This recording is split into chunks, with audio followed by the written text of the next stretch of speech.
মাননীয় শিক্ষামন্ত্রী নেন এখন ঠেলা সামলান, ঠিক আছে? ওই যে বলে না, অতিবার বেরোনা ঝড়ে পড়ে যাবে, এরম হয়েছে অবস্থা, ঠিক আছে? এই যে যখন নির্বাচনের পরে যখন আপনি এই লাফ দিয়ে সংসদ ভবনে একদম দেখলাম, আমি একটা ভিডিও দেখছিলাম যে যে ব্যারিকেডের উপর দিয়ে লাফ দিয়ে দৌড় দিলেন এই বয়সে এসেও, দেখে কতজনকে বললাম, আমি প্রশংসা করলাম যে কি অবস্থা দেখছেন, এই বয়সে এসে এইভাবে লাফ দিচ্ছে শিক্ষামন্ত্রী মনে হচ্ছেন উনি। তো ভালোই, খুব প্রশংসা করতেছিলাম, সবাই প্রশংসা করতেছিল। তো আমি আবার ওই যে আমাদের এলএলবি এক্সাম হইলো ফাইনাল, তখন লাস্ট পরীক্ষার দিন সবাই বলতেছে ইয়ে আসবে, মানে বলতেছে আমাদের পরীক্ষার যারা দায়িত্বরত টিচাররা ছিলেন যে শিক্ষামন্ত্রী আসবেন, মিলন সাহেব, ওনাকে তো চিনেন সবাই, সবাই খুব অ্যালার্ট থাকেন, সবাই সেইভাবে থাকেন। তো যাই হোক, লাস্ট মোমেন্টে উনি আসেন নাই।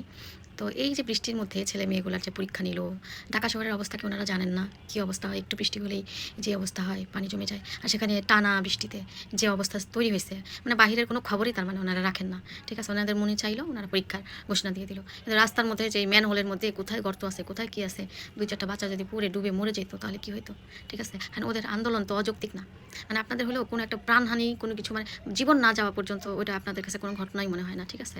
এই যে ভিজে ভিজে নোংরা পানি, এই ময়লা পানি হয়ে যে ওরা গেল, তো পরীক্ষাটা যে দিল, এই যে ময়লা নোংরা পানি, এগুলো কী পানি আপনারা তো জানেনই মনে হয়। আপনি কি কোনোদিন এরকম ময়লা পানিতে যাবেন পরীক্ষার হলে? ওই ময়লা পানির ম্যান হোলের পানি দিয়ে যে পরীক্ষার কি আপনি কি গেছিলেন ওই দিন, বের হয়েছিলেন? আমি অবশ্য এরকম কোনো জায়গায় দেখি নাই যে শিক্ষামন্ত্রী অমুক হলে আজকে যাবে ভিজিটে, এরকম কোনো কিছু দেখি নাই, বা উনি গিয়েছিলেন কি না আদৌ। তো এই যে যাচ্ছে, আমি দেখলাম একটা ছাত্র পানির মধ্যে মানে তার ফাইলপত্র সহ পড়েই গেল, ঠিক আছে? তো এরকমই অবস্থা, হাঁটু পানি, কারো কারো আরও বেশি, পার হয়ে নোংরা পানিতে পার হয়ে পরীক্ষার হলে গিয়ে বসে পরীক্ষা দেওয়াটা কীভাবে পসিবল? আপনারা কীভাবে এটা করলেন আমি ঠিক বুঝলাম না, ঠিক আছে? মানে আপনাদের মানে আমি বুঝলাম না আপনারা আসলে কোন বুদ্ধি দিয়ে চলেন। ইদানিং কাণ্ড কারখানা দেখলে মনে হয় না যে আপনারা নিজেদের বুদ্ধিতে চলেন বা আসলে কোনো বুদ্ধি খাটান। মানে আপনাদের কি সমস্যা হয়েছে কোনো ব্রেইনে, বা অন্য কোনো মানসিক কোনো সমস্যা হয়েছে নাকি আপনাদের? আপনারা কেন এরকম করেন? এই যে দেখেন এখন এই আন্দোলনটা, এখন ওদেরকে কী বলবেন, কী বলে বুঝ দিবেন, ঠিক আছে? আবার সেটা তো করছেন, আবার শুনলাম তাদেরকে নাকি ফার্মের মুরগি বলা হয়েছে, মানে আপনি বলছেন যতদূর আমি নিউজে ফেসবুকে দেখলাম। তো এটা যদি হয় তাহলে তো আরও দুঃখজনক ব্যাপার, ঠিক আছে? তারা একটা পরীক্ষার্থী এমনিই কত ধরনের টেনশনে থাকে, ঠিক আছে? যে পরীক্ষা দিবে, কেমন হবে, প্রশ্ন আসবে কিনা, কমন আসবে কিনা, লিখতে পারবে কিনা, অনেক ধরনের মনস্তাত্ত্বিক অনেক প্রবলেম থাকে। আপনারা কোনো কিছুই বিবেচনা করলেন না, পরীক্ষাটা নিয়ে নিলেন। কেন? পরীক্ষাটা অন্য যে কোনো একটা দিন, নাহলে একটা শুক্রবারই বেছে নিতেন পরীক্ষাটা নেওয়ার জন্য, ঠিক আছে? আপনাদেরকে তো কেউ মানা করে নাই, আপনারা নিতে পারতেন। তো এখন এখন কেমন লাগছে যে ময়লা পানি বেয়ে ছাত্রদেরকে যে পরীক্ষা দেওয়ানোর পরে এই যে অবস্থা, আবার দেখলাম কত হাজার যেন অনুপস্থিত, ঠিক আছে? এখন ওটা কোন হিসাবে বলছে মানে সঠিক আমি জানি না। তো এখন কেমন লাগছে বলেন তো? এখন কি ভালো লাগছে? পরিস্থিতি যে অবস্থা হচ্ছে, এখন কি ভালো দেখাচ্ছে জিনিসটা? মানে এত কেন আপনাদের, মানে মুখ দিয়ে একটা কথা বলে ফেলছেন, পরীক্ষা নিব মানে নিতেই হবে, মানে এত, মানে আপনাদের কি আপনাদের অহংকারী? ক্ষমতায় গেলে আপনাদের এত অহংকার কেন হয়?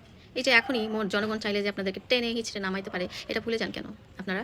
মানে ক্ষমতা পাইলেই একেবারে মুইকি হুনুরে হয়ে গেলেন, মানে আর কোনো কিছু করেন না, মানে হিস্ট্রি ভুলে গেছেন, ঠিক আছে? হিস্ট্রি তো ভুলে গেছেন আপনারা, ভুলে না গেলে তো আপনাদের এত হইতো না, ঠিক আছে?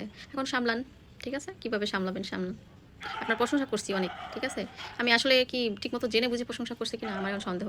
আগের ইয়েতে সময় ক্ষমতায় থেকে কি করছেন এটা আমি আসলে ভালো করে রিসার্চ না করেই মনে হয় প্রশংসা করে ফেলছি, ঠিক আছে? অনেকের কাছেই প্রশংসা করছি যে শিক্ষা ব্যবস্থার এই হবে, ওই হবে, সেই হবে। হয়তো আপনি কাজ করছেন সেটা ঠিক আছে, বাট আপনাকে অত বেশি স্ট্রিক্ট হওয়া যাবে না, এটা মনে রাখতে হবে। এটা বাংলাদেশ, ঠিক আছে?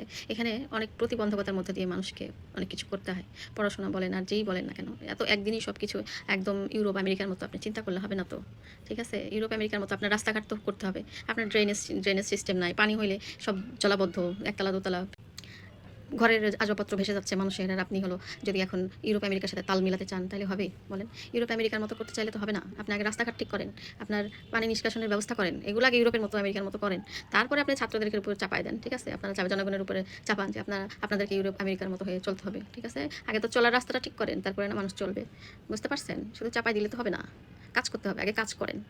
আসছেন তো আপনারা কয়দিন হলো, অনেকদিন তো ছিলেন ক্ষমতার বাইরে, আগে কাজ করেন, তারপরে জনগণকে বলেন, ঠিক আছে? ফার্মের মুরগি বলেন, কি বলেন না বলেন, মন যা চায় বলেন, কাজ করেন।